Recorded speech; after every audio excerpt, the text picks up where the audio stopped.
even more Meleeniacs lore. So after almost 4 months of waiting, Meleeniacs has finally released.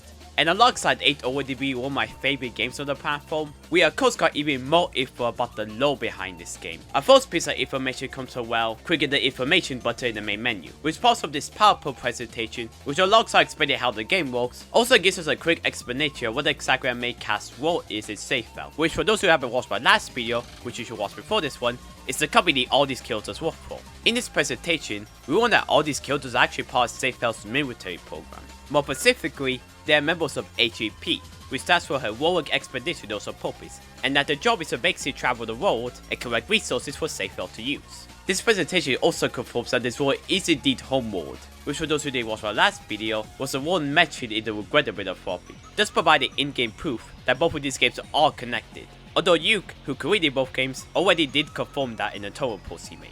However, that is not the only place you can find lore in this game. As with this game's release, we of course got access to the in-game shop and Stocky, which will alongside being able to buy items from, we also want to have conversations with in the perspective of one of 5 playable characters. And these conversations actually give us some important info about these characters and why exactly they became a part of SaFel. Before I start, I'd like to thank UTFan55 and his friends for once again archiving all the dialogue into this Google Doc, which was especially useful in this case since the dialogue options in the shop actually change every day and some of the options aren't actually available.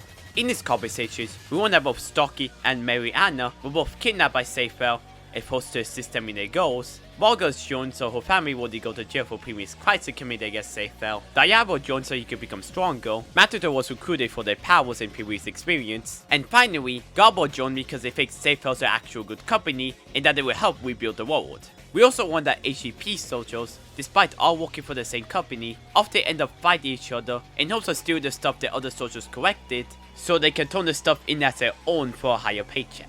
Hence explaining why we fight each other in the game. Finally, to end off this video, we went through Garbo and Matador that this was actually a post-apocalyptic victory, recovering from an event known as the Old Wars, which as its name implies, was a series of wars that left much of Homeworld in ruin. And even though we don't know much about these wars, we can assume these wars are how SaFel rise to power, most likely being the only major organization left in the world. And that's all I have to talk about for today.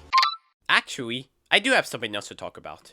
You see, while I was editing this video, I realized I completely forgot to talk about the fact that the Axolotl Sun, which is the name of the group that made this game, is actually counting themselves in it, and in fact, could actually be a renamed version of the Axolotl, which is a mysterious group in Regretevator, which to be honest, I kinda know what they're about, since they was connected to some of Yuke's older games, like Happy Country and Nokori, both of which I haven't played much of. Anyway, back to the video.